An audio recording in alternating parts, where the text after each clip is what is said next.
LegalizeFreedom.com. Why are we here? Where do we come from? Where are we going? From the nature of reality to the future of humanity. Beyond politics, poverty and war. LegalizeFreedom.com.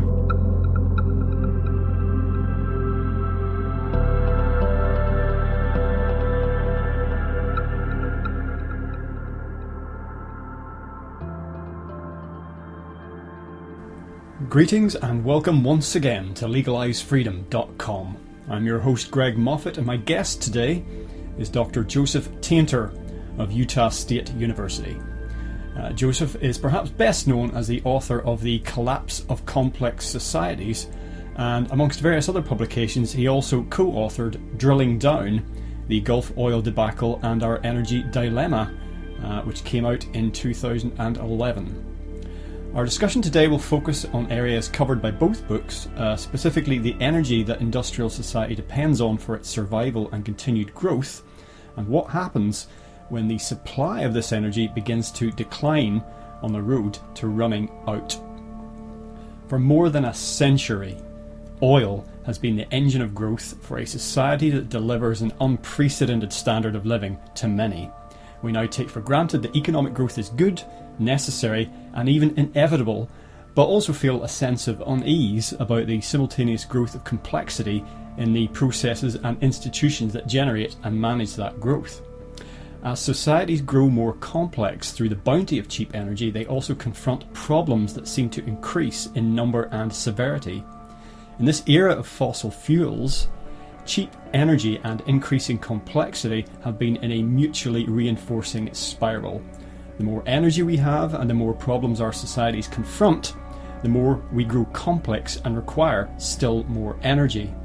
Our demand for energy, our technological prowess, the resulting need for complex problem solving, and the end of easy oil are all now conspiring to make the end of the industrial age a certainty.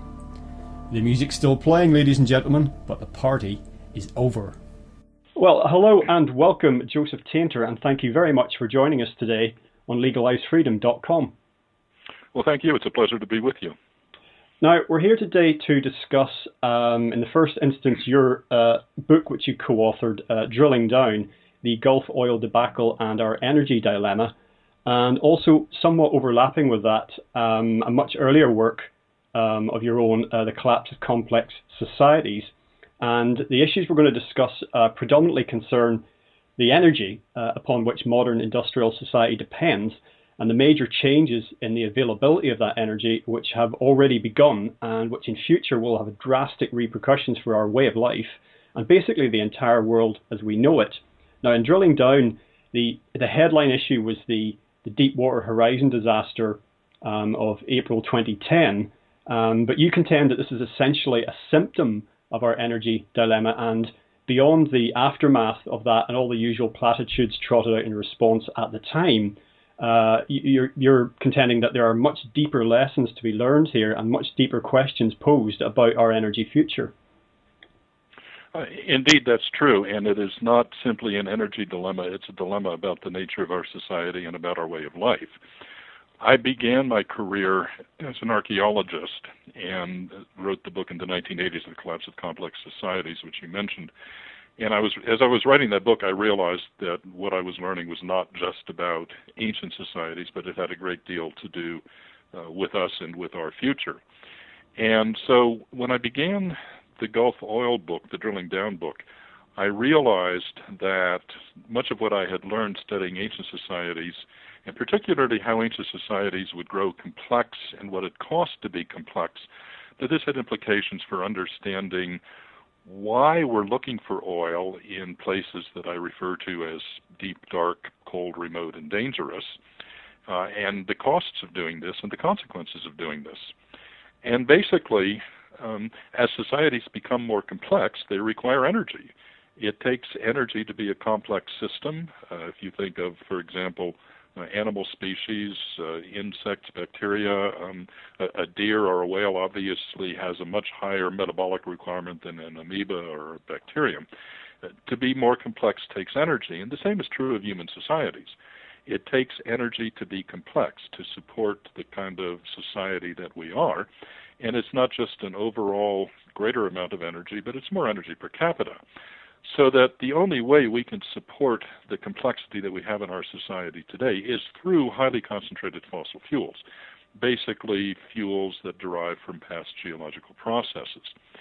So the book really focuses on not just energy, but also on energy and the evolution of complexity in our society and how they're intertwined.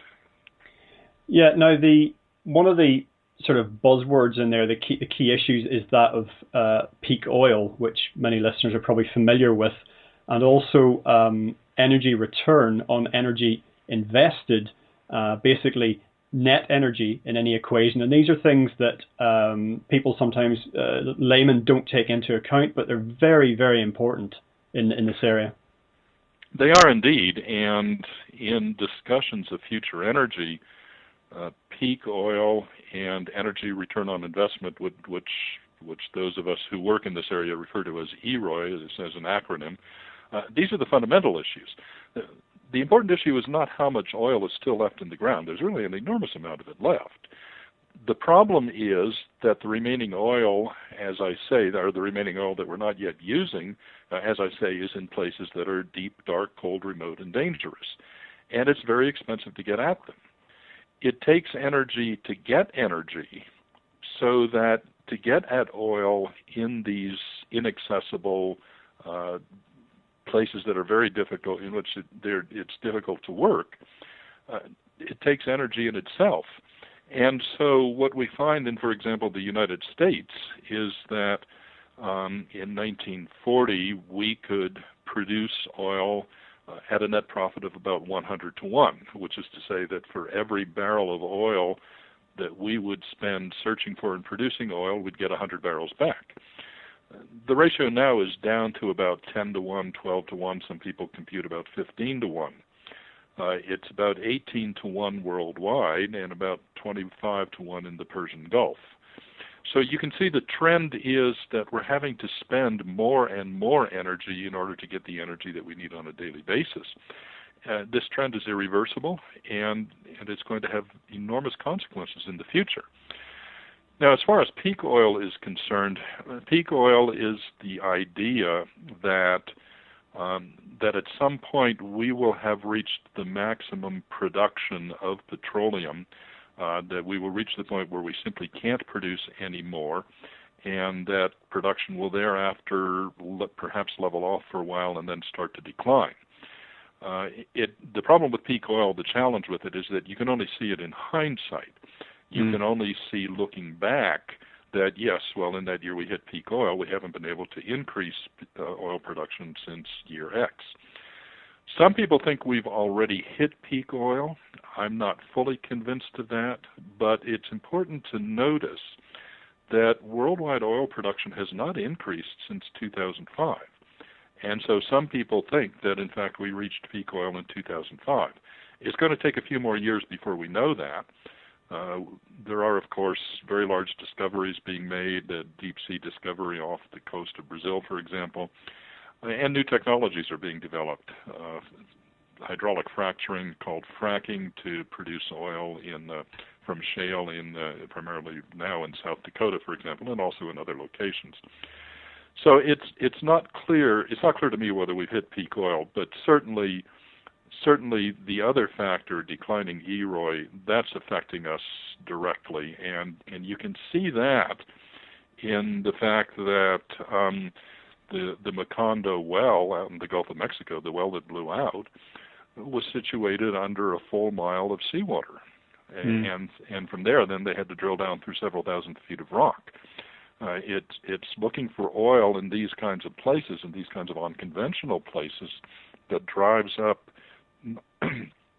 not just the monetary cost, excuse me, that drives up not just the monetary cost, but also the energy cost. Well, yeah, it's staggering. I mean, talking about the monetary cost initially, we're reading some of the stats in drilling down, not only the lengths, as they going to get oil, but the monetary cost. The Thunder Horse rig was something I'd not heard of. But I mean, it was a jaw-dropping amount of money spent on that equipment. Yes, indeed. The rig that drilled the Macondo, well, the Deepwater Horizon rig, I think the figure I've seen for it was something like $1 billion to build it and $500,000 a day to run it. And it's not the most complex rig. It's not, nor is it the most expensive. It was actually several years old. The ones that are coming online now, Shell's Perdido rig, for example, are even more complex than the Deepwater Horizon. Well, to put the oil consumption in perspective with regard to the Gulf of Mexico, correct me if I remembered this, excuse me, wrongly from the book, but that once complete, the entire extraction of oil from the Gulf of Mexico will basically power the U.S. for 1.5 years. That may be approximately correct, and you see arguments along these lines in regard to, for example, increased drilling on the North Slope in Alaska. That all the oil that's likely to be there will not make that much difference, although it might make a difference in price in the short run, but overall it's a very small fraction of the amount of oil that we use every day. And yet we're forced to go after these more remote and inaccessible and hard to get at sources that add only small increments to our overall supply. Now there's two sort of somewhat academic points that I just want to mention because I think they're very key to the discussion, and they may be new to people who haven't come across your work or similar work. And the first is the second law of thermodynamics, which I vaguely remembered from high school physics, but perhaps you could put us in the picture as to what this is and why it matters. Well, the second law of thermodynamics is one of the fundamental laws of the universe. Basically, it says that any conversion of one form of energy to another causes a net energy loss, so that you can never go back. You can never go back and recover the original energy that you started with. Generally, when you use energy, it's converted into heat. Now, anyone who drives an automobile sees this in their engine. Anyone who heats their house sees this, that when you use energy, it's converted into heat, which is a less useful form of energy. So basically, the second law says that energy tends to be degraded over time, that as you use it, it gets converted into a less usable form. Well, quite, and that puts the entire situation in correct start perspective, I think. The second point was something slightly more general that will become more relevant as the discussion goes on, and that's the concept of the energy complexity spiral, which you basically alluded to earlier. Yes. The energy complexity spiral specifies that as complexity increases, energy increases, and conversely, as energy increases, there is an opportunity for complexity to increase. Now, this goes to how and why complex societies ever evolved in the first place.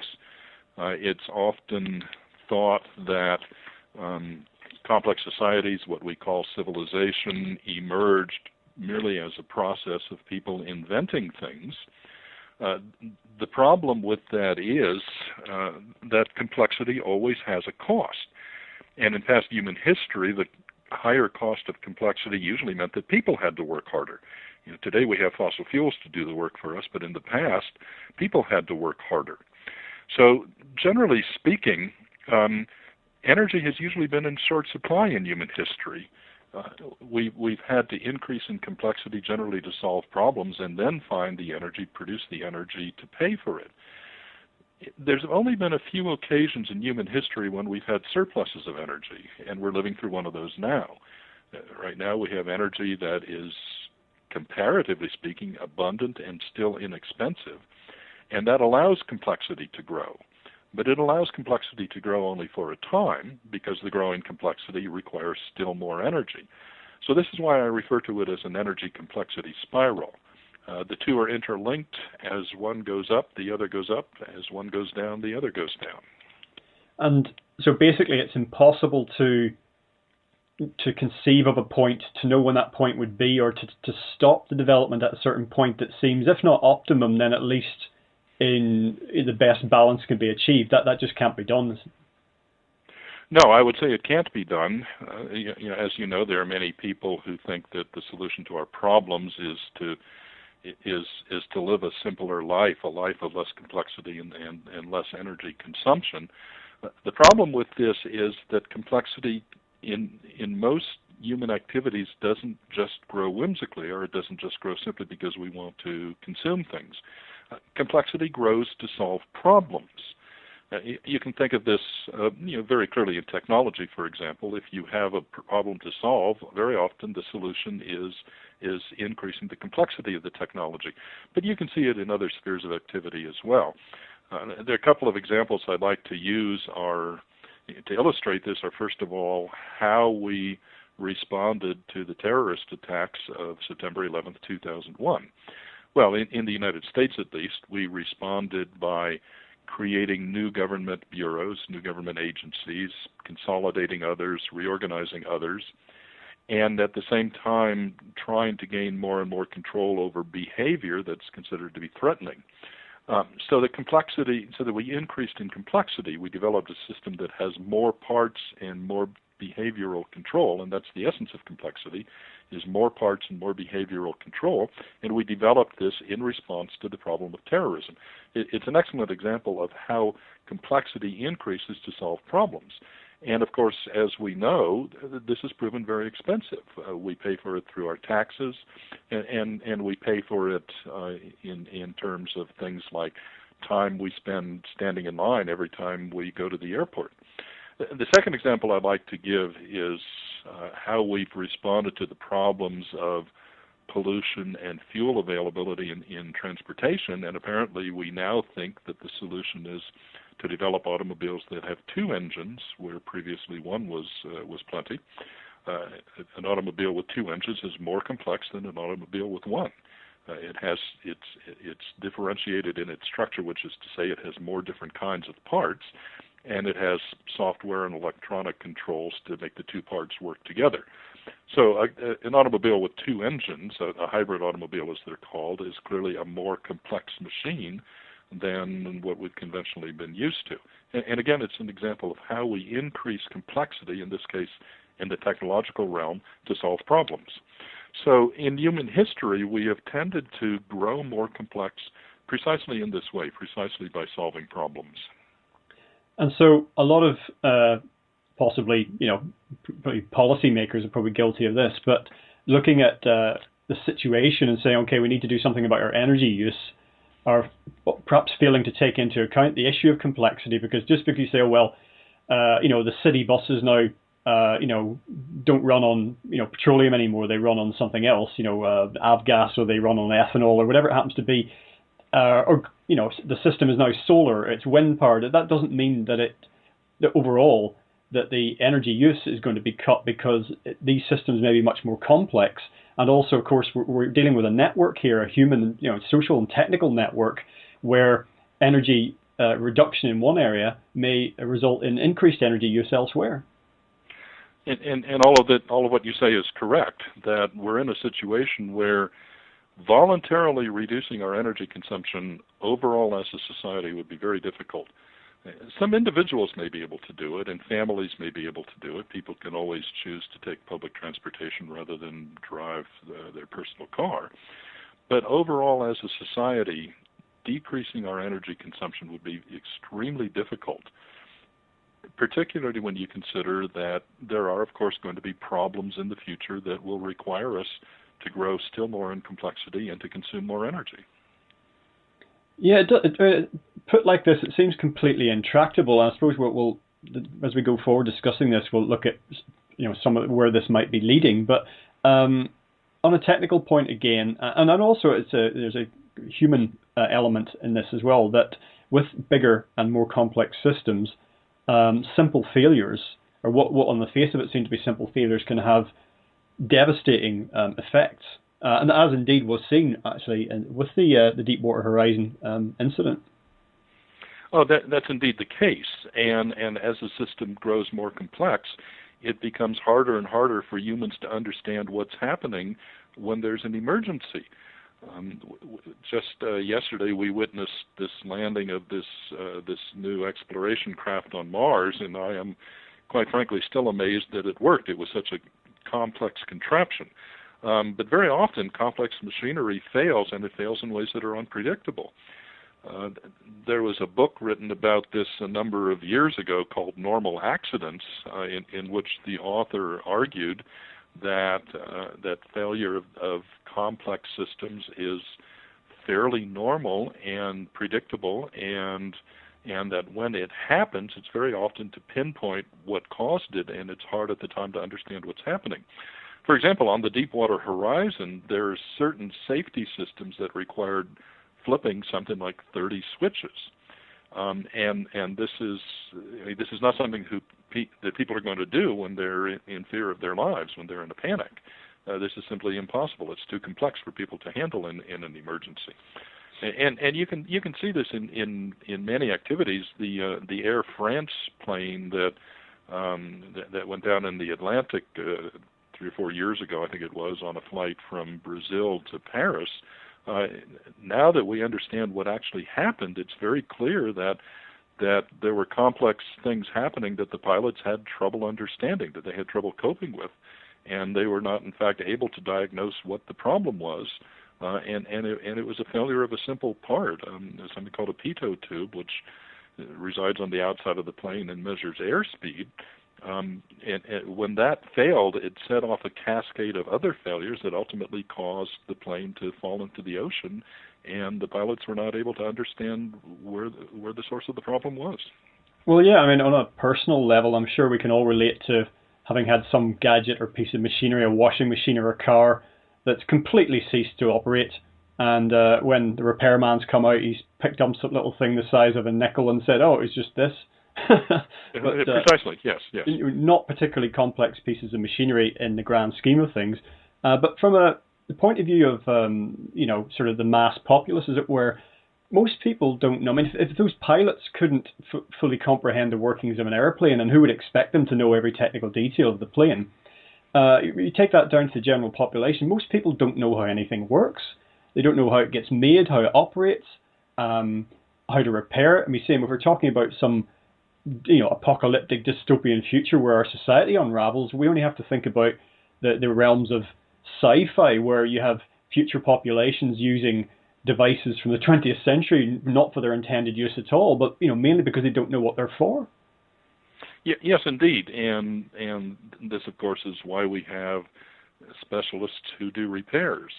It used to be that people would often spend their weekends working on their cars, for example, but it's becoming harder and harder to do now that cars are becoming basically self-mobile computers. It's harder to diagnose problems. It's harder to understand the electronic controls. Just look at this problem that Toyota had a couple of years ago with unintended acceleration. Just look at the problems that they had trying to diagnose what was causing that problem. And the poor drivers would step on their brakes and the car would not respond. The car would not slow down. There was no way for the operators, ordinary everyday people, to understand why their car was behaving in such a dangerous fashion. Well, quite, and it just demonstrates, that potentially life-threatening, but even a few 100,000 faulty Toyotas wasn't going to bring about the collapse of civilization. But what we're talking about is that there's a potential here for, you think of nuclear power stations, for example, or, nuclear is one of the most dangerous, full stop, isn't it? We think of all the nuclear weapons that are out there. Again, it's just sort of a rarefied number of people that understand anything to do with that.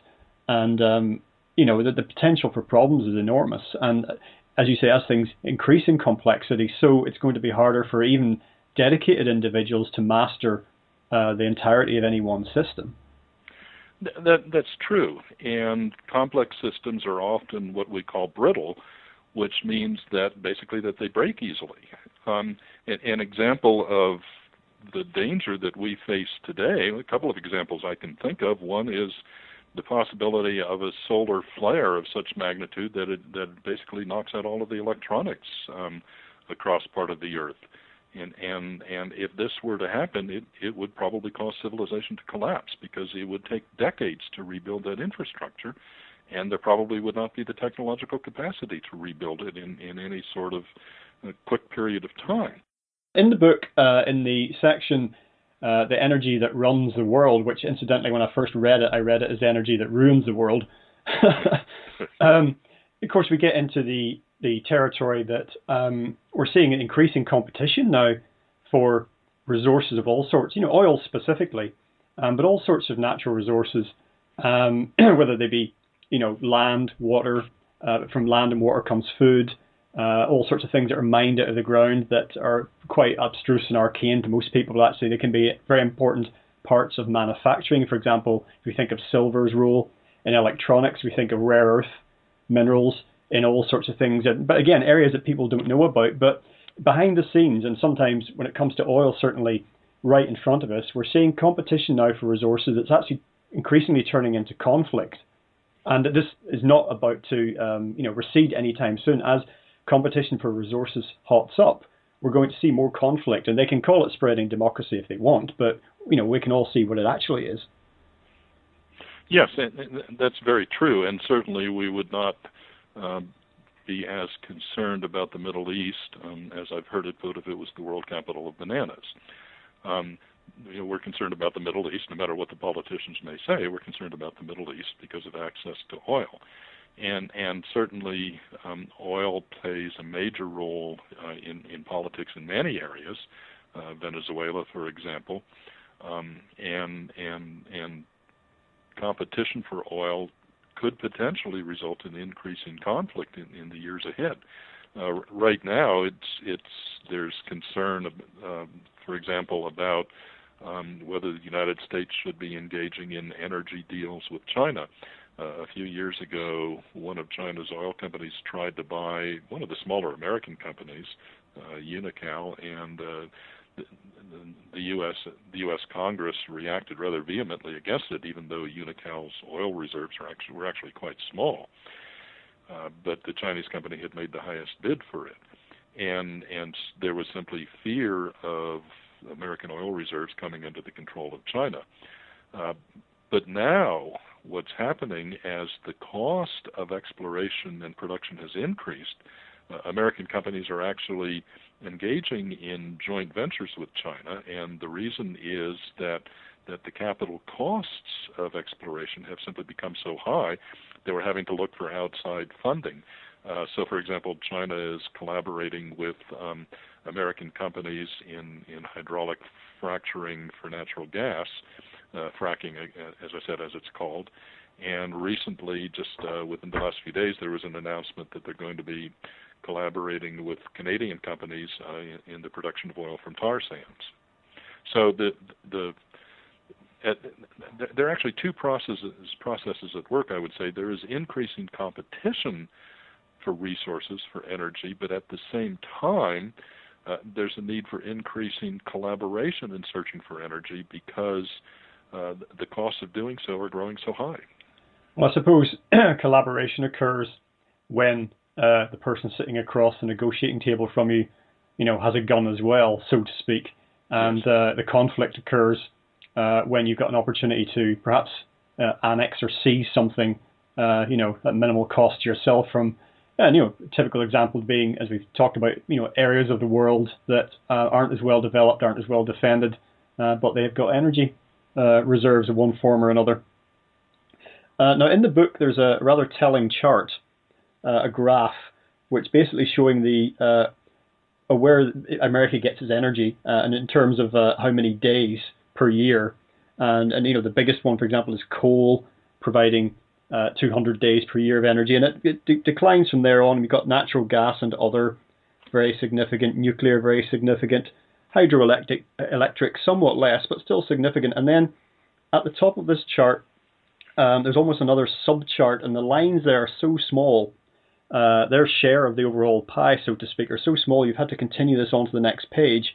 And when you look at the zoomed in picture of this graph, it shows that what you're looking at there is petroleum, surprisingly, to me anyway, in there.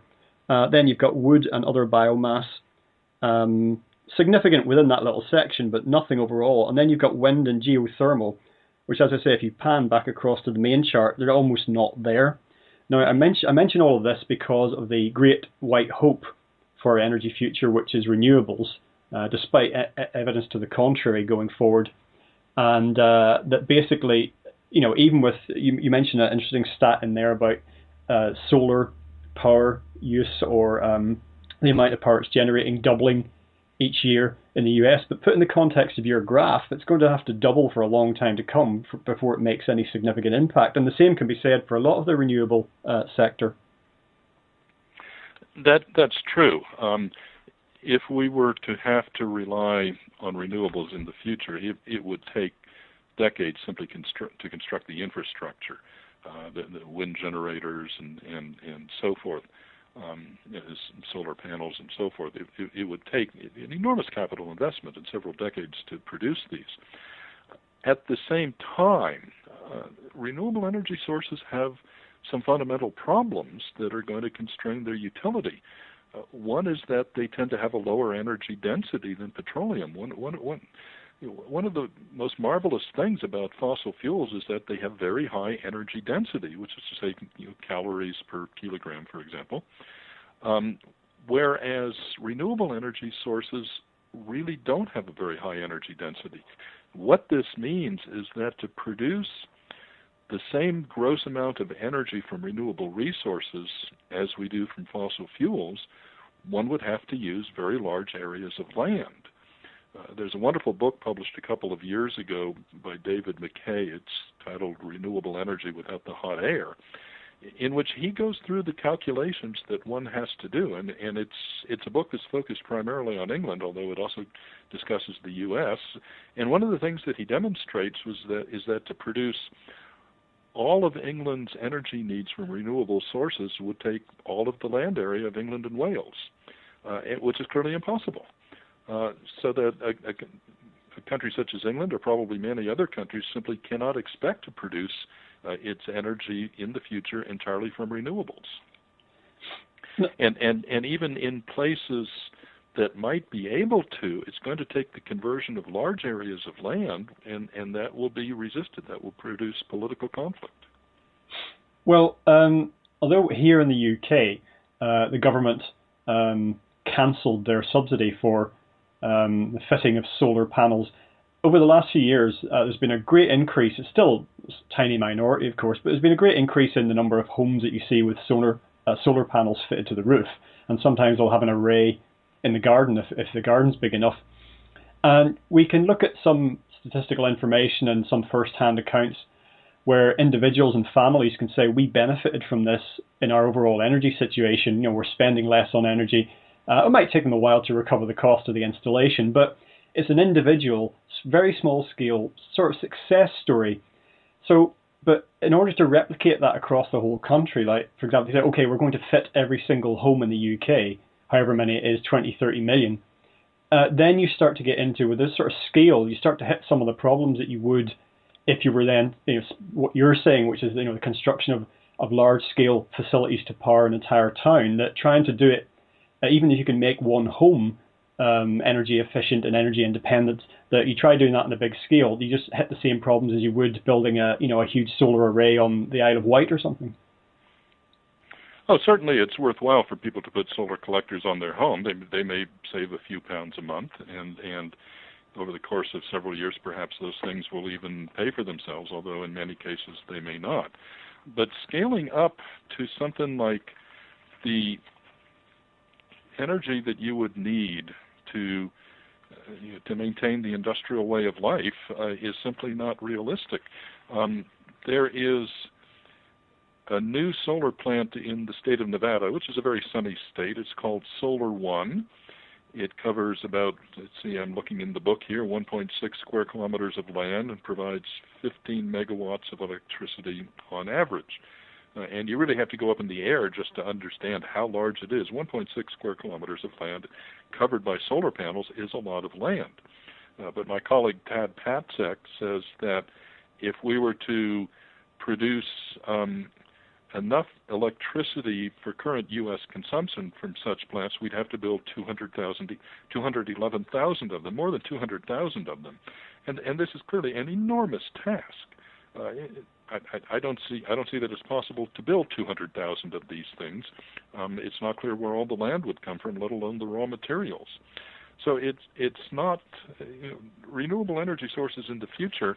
They may provide some supplemental energy, and they may provide some assistance to individual households, but it's not clear that we're going to be able to run industrial societies on them. Well, and that's the crux of the issue, really. And of course, when you talk about a phrase like "we will not be able to run an industrial society," all sorts of things kick in there. First of all, it's emotional. People just blocking out the idea that things might not continue to expand and improve, even though they're already contracting and deteriorating, as far as I can see, and I'm sure you can as well. But people are emotionally invested in our industrial lifestyle, and even the people in the second and third world are somewhat invested in attaining some of the things that we've enjoyed, for the best part of a century. And then we get ideology comes into it as well, makes the situation intractable in some cases, and politics comes into play as well. And there doesn't seem to be any significant social or political will for change, especially if somebody comes out, and some of the more strident commentators are saying, look, this is going to mean 100, 200 years, this is going to mean subsistence living for us and two-thirds of the population gone.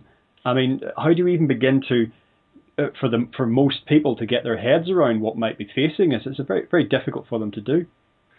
It is difficult to do, and what I tell my students is that people will not forego consumption that they can afford today on the basis of abstractions about the future. Humans did not evolve to be broad-scale thinkers.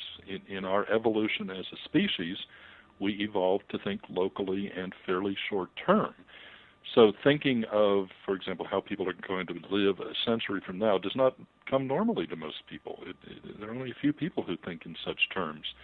And for everyone else, if they even think about the future, it's simply too abstract and distant. So there's no compelling way to get people, even if they're aware of the problems, to get people to conserve or to forego consumption. It's simply not going to happen. I have many disagreements with conventional economists, but on one point I do agree with them, and that's that what gets people's attention is the price mechanism. As things become more and more expensive, people change their behavior, and unfortunately that causes pain, it causes distress. But that may be the only thing that ultimately causes change in the way we live. Yeah, well, we do rather have a long track record of changing when we have change forced upon us. I mean, I think as individuals, we're all guilty of that sometimes, and certainly as a society. There's great faith, almost a quasi-religious faith in technology and innovation, which comes into play here as well. As I said earlier, most of us don't understand any of this technology or how the process of innovation and invention works. But and biotech and specifically nanotech are two kind of hot button things that we hear a great deal about, and the promise that they might have for the future, sometimes specified, sometimes not specified. But as you point out in the book, we're actually undergoing a decline in innovation, and no matter what things come along in the biotech or nanotech front, this decline in innovation is going to have a great impact on the situation as well. That's very true, and I think it's one of the most important bits of research that I've done in the last few years. Conventional thinkers argue that we don't need to worry about resources as long as we're able to innovate, that all we need is free markets and the price mechanism, and as resources become scarce, there will be incentives to people to find either more efficient ways to use them or to discover new resources that we can use. The problem with this is that innovation, scientific research, research and development are also complex systems. They grow complex and costly basically as we use up the stock of easy things to discover. As I like to put it, electricity is no longer out there waiting for us to discover it. Instead, now we work on microelectronics. What I found working with a couple of colleagues, Deborah Strumsky at the University of North Carolina and Jose Lobo at Arizona State University, looking at a very large database of patent statistics, what we find is that patenting per inventor, productivity per inventor, is actually declining and has been since at least the early 1970s. In fact, between 1974 and 2005, the productivity of our system of innovation actually declined by 22%. So that's in the course of a generation, approximately the length of a scientist's career, 31 years. You take that and you project it very far into the future, one generation, maybe two generations at most, and it's clear that our system of innovation is going to come to an end. We will reach the point where it simply becomes too expensive to innovate. And there's no reason to think that this is going to change, that the situation will reverse itself. Once you have used up the things that are inexpensive to invent, once you've incorporated them into your way of life, then what remains are simply more and more expensive things to invent. So what you see looking at the history of science is that in the 19th century, for example, innovation and discoveries were made by what are sometimes called lone wolf naturalists, people like Gregor Mendel, Marie Curie, Charles Darwin. Today, in contrast to innovate, it takes large interdisciplinary teams, large institutions, and a lot of money, so that it costs more and more to innovate. Now, the quantity of innovations is not actually declining. It keeps going up. When you go into an electronics store, every few weeks there are new products on offer. The reason for this is that we're simply investing so much in research and development. The scale of the enterprise has grown so that it consumes more and more of the economic pie. The share of the part of the economic pie that we allocate to research and development simply keeps growing, but this can't continue forever. There comes, as we allocate more and more resources to research and development, of course, we have less to spend on roads, on consumption, on schools, and so forth and so on. So we're facing a situation where it's simply becoming more and more expensive to innovate, and the productivity of innovation is declining. And this leads me to conclude that we cannot rely on innovation for very much longer to offset declining natural resources. Yes, and there's also, it reminds me a joke that a comedian once made about something about a combined toaster and coat hanger, the idea being that it was utterly useless, but it could be done, so it was done. And a lot of the little innovations we see in our gadget stores and what have you are not delivering great social or even much personal benefit. It's more for distraction, amusement. It's a refinement of something that's already there. And crucially, as you say, all of this using up yet more energy, perhaps at a time when we should be thinking about, do we want to burn out the last of the oil on this planet, making ever glossier iPhones? Well, but this presents a dilemma for many areas, for our way of life, for levels of employment, for our politics. If we were to consume fewer electronic widgets, what would this do for employment levels in industrialized countries? And if unemployment goes up because people stop consuming electronic widgets, I think our politics would become even more toxic than they are now. So there's no simple answer. There's no simple solution to these problems. No, it's just because when you look at the situation starkly, as you have done, it takes a strong stomach really to move forward and say, okay, well, what does this mean? Where would this go? What then? And as you say, even when you do that, it still ends up in a big question mark because it involves human beings after all. So there's always going to be a lot of unknowns. Yes, and we all know from industries that demand protection that human beings will act to preserve their jobs in the short term, even if it means something detrimental to society in the long term. Again, people don't think long term. And yet the Earth is finite. Again, another Yes. point that you make in the book. And there's only so much chicanery, only so much sophisticated economics that you can apply to a situation before it's revealed as such. I mean, do we have examples, just off the top of my head, do we have examples of in the past where there has been a significant resource that has been exploited to death? It's just gone, and how society has dealt with that? This is a difficult question to answer because although I don't believe that technological optimists are going to be correct indefinitely, up to this point in our history as a species, they have much to support their point of view. That humans have been very innovative in finding new resources as old ones are essentially used up or exploited fully or degraded. Although there are many cases, for example, in North Africa and the Middle East, where agricultural lands were degraded in antiquity, causing large areas of land to be abandoned, and even in a couple of cases in what's now Iraq, ancient societies were led to the point of collapse by overexploiting their agricultural lands. So certainly there are examples, but there are also examples where humans innovated.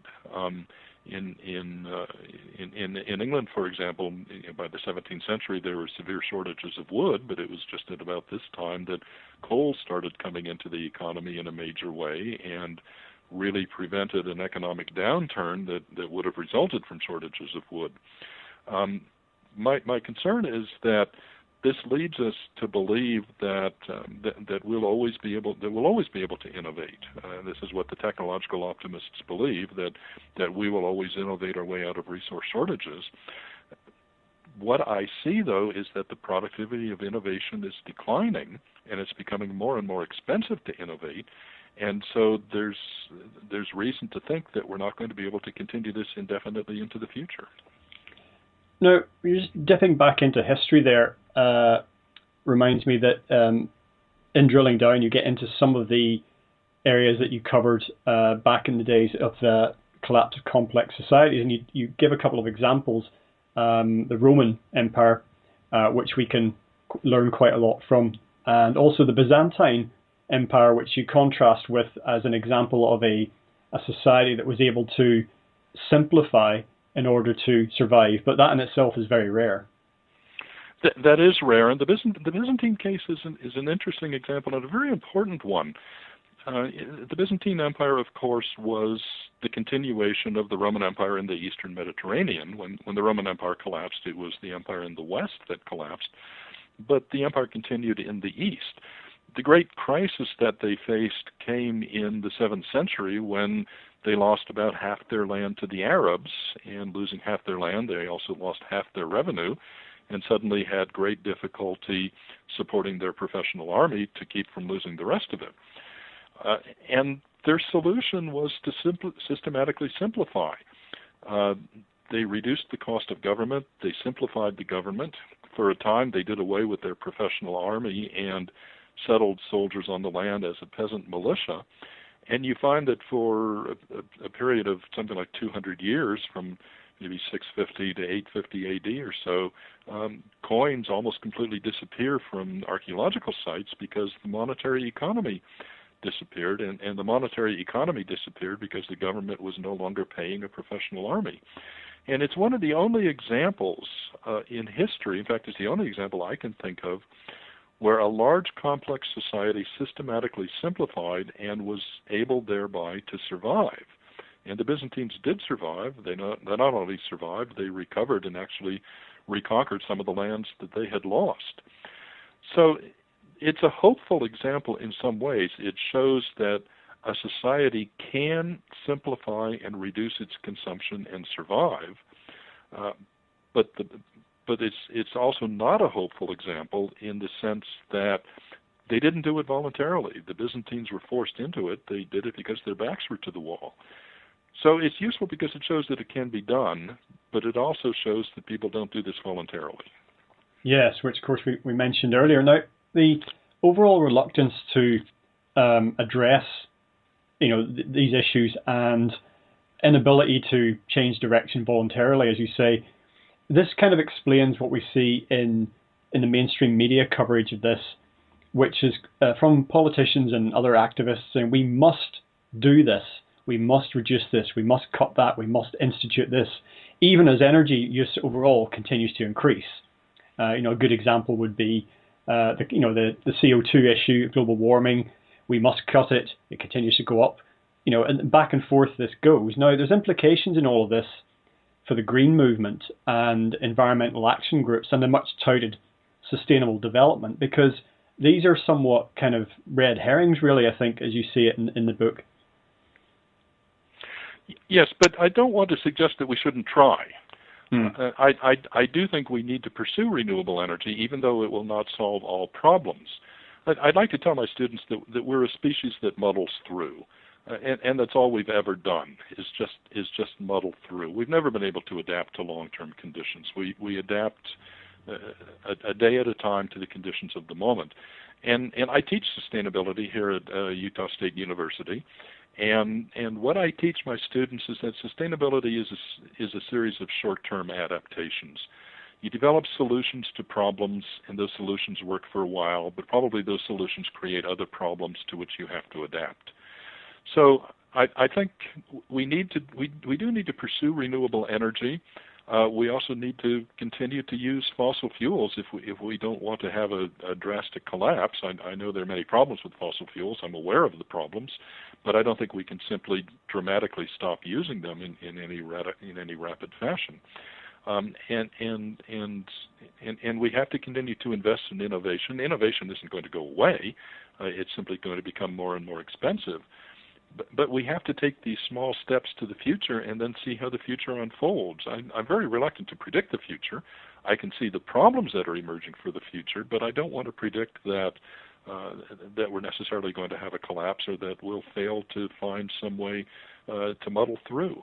We have to simply take it a day at a time. Now, there's a very interesting point that you make with regard to, and this is relevant to the idea of being greener and conserving energy and renewables, and that's this idea of this thing called Jevons paradox.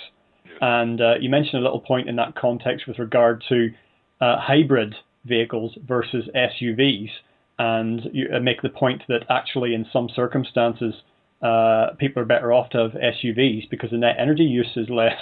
Perhaps you could explain that one. Yes, Jevons was a 19th century British economist. He's known for a number of things. He's known among energy specialists for what's known as the Jevons paradox. He was concerned that England was going to lose its dominance of the day due to exhaustion of coal mines.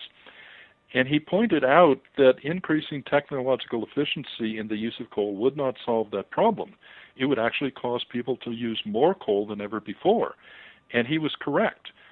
What happens with technological efficiency is that as you reduce the cost of using a resource, people simply respond by using more of it. You can see this, I think this is in one of the charts in the book, in how American drivers responded to the fuel price increases of the 1970s. Because of those fuel price increases, Americans began to buy more and more small cars, more fuel-efficient cars in the 1980s.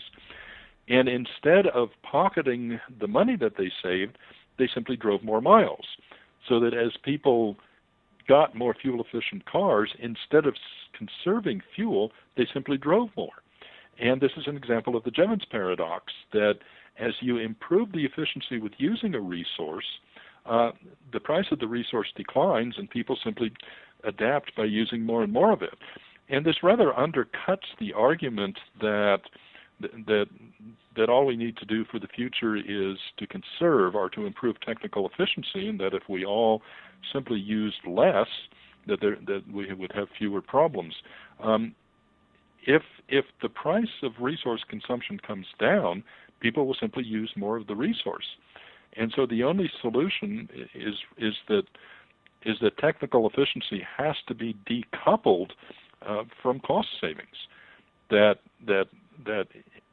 improving technical efficiency is certainly worthwhile, But if people save money from it, they'll simply consume more of the resource. So a way has to be found to keep monetary savings decoupled from improving technical efficiency. Yes, and difficult to see how we do that within our sort of the economic paradigm that dominates most of the planet, which, fair enough, some would say, orientated around competition and profit incentive and what have you. But in that situation, no one's going to say, oh, we've made our most efficient and most expensive vehicle yet. What do you think? Right. And the political problems are even more severe, because you could decouple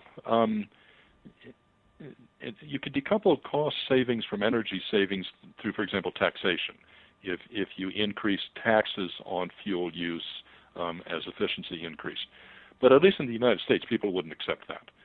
In Europe, decades ago, European governments were smart enough to impose very high taxes on petrol consumption. But in the United States, that simply will not fly. Well, I mean, that's just one little area where, as part of what's going on in general on the planet, as people, particularly people who've been used, like ourselves, have been used to, globally speaking, at a high standard of living, as people get squeezed on more and more fronts, and of course they've become more resistant to giving up any aspect of their lifestyle. But that brings us back to what we were talking about earlier, which is like, we will only change in the with gritted teeth when we have no other choice. And I'm afraid that's correct, that what will cause people to change is simply high prices. That if we have hit peak oil, then the price of oil, the price of petrol at the pump is simply going to continue to go up and up. And then you'll see people changing. People will adapt to that. Well, as you point out towards the end of the book, and I suppose it's, as we're kind of coming full circle on this, the future, if things carry on as they are, is that we're likely to see increasing incidence of energy shocks, whether that be on availability or price or both. And each time, I suppose, there's a new normal gets established, and in that regard, changes to our lifestyles, maybe something of a step-down process, and that perhaps in future, in a couple of generations' time, people will look back at this period and think it was an incredible boom, despite the hardship and problems, and that all of this will affect lifestyle, healthcare, work, education, infrastructure, retirement, investments, and the fact that we're already, some of us, getting used to having less than our parents had, which was never the way it was meant to be. Maybe our children and our grandchildren are going to have proportionately less, but that to them will be the new normal. I suspect that may be correct. We all hope it's not going to be the case, but I suspect it may be the case. That and it concerns me in part because one has to ask, where are we going to find the energy and the wealth to solve the problems of the future? Those problems that you just listed, which were what I wrote in the book as the 7 converging problems, such things as replacing infrastructure, funding retirements and so forth, increasing costs of medical care and so forth. All of these problems are converging over the course of the next generation or so. They're all going to be costly to solve, particularly costly to solve simultaneously. And we would need energy and wealth to solve them. So I think we will face a situation in the future where we simply cannot solve problems by growing in complexity and increasing energy consumption as we've been accustomed to do for the past century. Well, I suppose in closing, and I'm aware of these issues, not in the same detail as you, but I've been looking at this at a layman's perspective for 20 years, and there is a lot of to be concerned about out there, a lot of potential worry, and problems seem to be on the increase. But I do see at a human level, despite the culture of denial, that there is a desire to change things, that they're built perhaps from a vague awareness that things are not going well and they're going to increasingly not do well. And you mentioned in the book the slow movement, for example, and people becoming more aware of the issue of time poverty, for example. And everywhere you look in the media these days, people are talking about, getting back to what's really important in life. And I don't know what you think about this issue, but perhaps in all of that somewhere, there's something for us to focus on as a positive that we can take out perhaps as things start to change. I think you're correct that we should work on envisioning a different way of life, but it would be a way of life that would probably require that we have a smaller human population on the earth, and that we forego many of the things that we take for granted today. But that doesn't mean it would be a bad life. It could be a life perhaps in which people travel less, a life with perhaps simpler technology, but it doesn't have to be a life like the Middle Ages. It doesn't have to be a life where life expectancy is short. We do still have the capacity to produce medications and so forth, and we're not going to lose our knowledge of how to maintain human health. So I think we can look forward to a future in which people perhaps live a simpler way, consume less energy, but still a very fulfilling way of life. But I don't see people adopting this voluntarily, at least not in industrialized countries. I think it will come about gradually over time as people are forced to change and then come to accept the change. Well, it's happening around us now, even as we speak, and people will be thinking about some of these issues and projecting off into the future. But yesterday it changed a little bit, it changed a bit today again, and tomorrow it will change yet again. It's, I suppose, when you're too close to things like this, sometimes you don't think you're living in the midst of enormous change, but we undoubtedly are. In closing, Joseph, would you like to say anything about anything you might have of interest on the web, where people can find your work if they're interested in your research and what you've written, where they should go? Well, if you simply search for me on the internet, you'll find that there's actually quite a bit. There are a number of sites that discuss me. I don't maintain a web page. I'm hopelessly 20th century, I'm afraid. There is my earlier book, The Collapse of Complex Societies, which dealt with why ancient societies collapsed and was really the foundation of the work on energy and sustainability that I've gone on to do. I am working now on a new edition of that. I hope to have it ready in perhaps 12 to 18 months or so. But I suggest that people want to learn more about my work, and particularly about how people have discussed my work. Just go search on the internet. Joseph Tainter, thank you very much for joining us today on LegalizeFreedom.com. It was my pleasure. Well, that's it for another time. Thank you so much for listening. If you'd like to find out more about Joseph's work and his books, do as he suggests. Get onto your favourite search engine and search. There's lots out there. Video interviews, presentations, a bit of audio as well. And of course, you can find the books anywhere that good books are sold. Until next time, I'm Greg Moffat, and you've been listening to LegalizeFreedom.com.